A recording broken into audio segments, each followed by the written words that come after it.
O ministro Luiz Roberto Barroso, que considerava haver algo de transcendente no médium João de Deus, disse que incentivar posições anticientíficas não é protegido pela liberdade de expressão. Além disso, numa postagem essa quinta, o ministro falou sobre combater discurso de ódio nas redes sociais.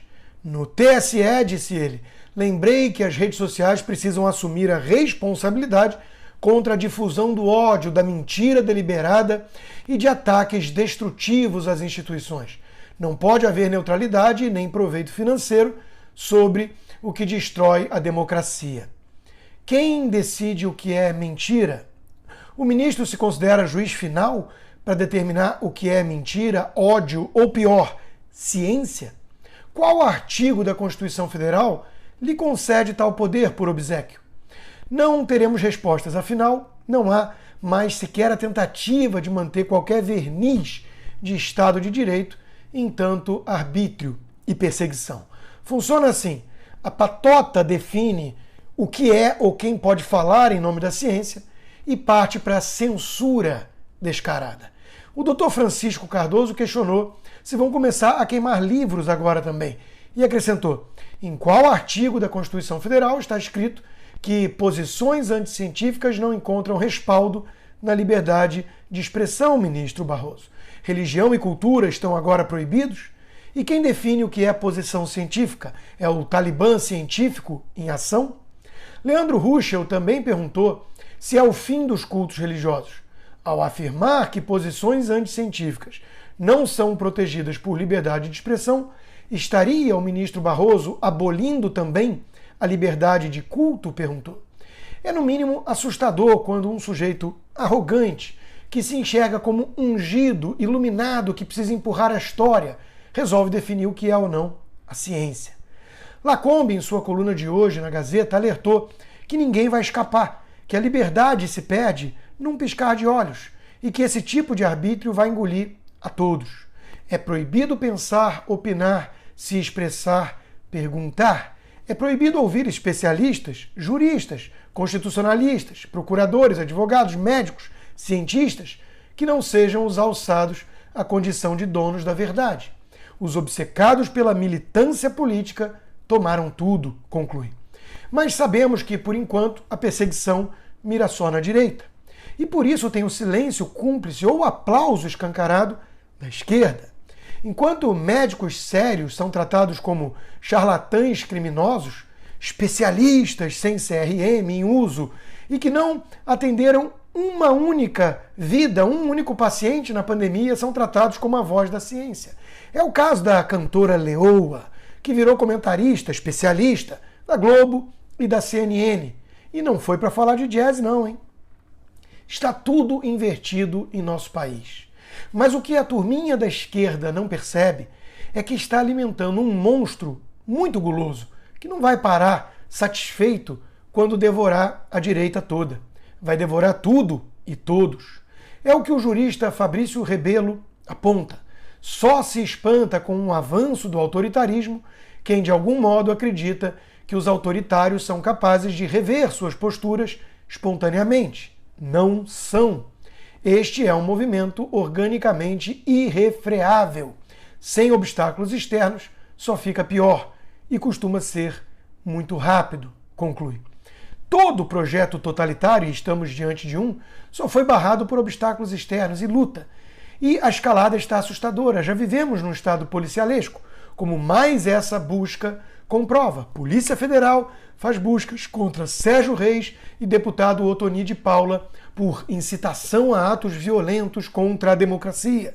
As ordens foram expedidas pelo ministro Alexandre de Moraes. Também são realizadas diligências contra o caminhoneiro bolsonarista Zé Trovão, o cantor Eduardo Araújo e o presidente da Associação Brasileira dos Produtores de Soja, Antônio Galvão. O presidente Bolsonaro tenta reagir como pode, mas precisa do apoio popular. O mesmo que é chamado de golpista pelo STF, ou seja, temos uma democracia estranha, né, que vai contra o povo.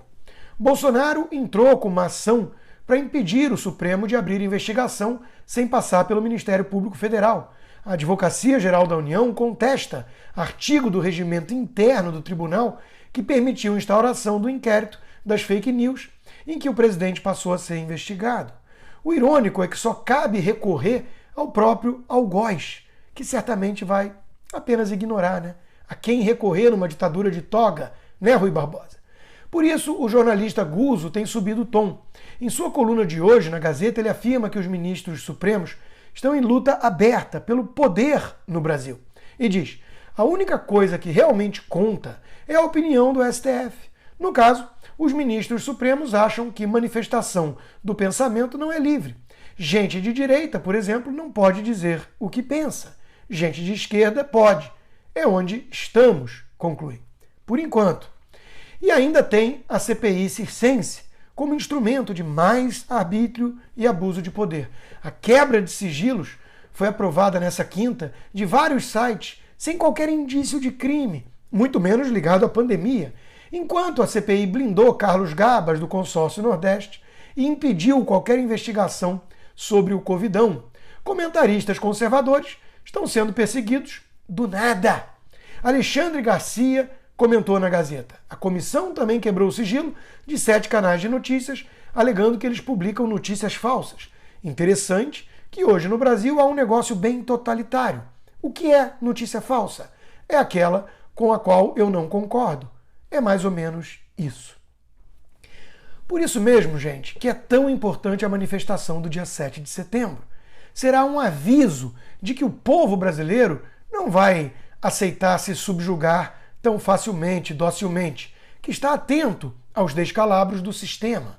O senador Eduardo Girão já avisou que estará lá, presente, lutando pela liberdade de expressão em nosso país. Ele que tem defendido também a abertura de inquérito de impeachment de ministro do Supremo. E Bolsonaro se manifestou: vamos ter uma fotografia para o mundo do que vocês querem.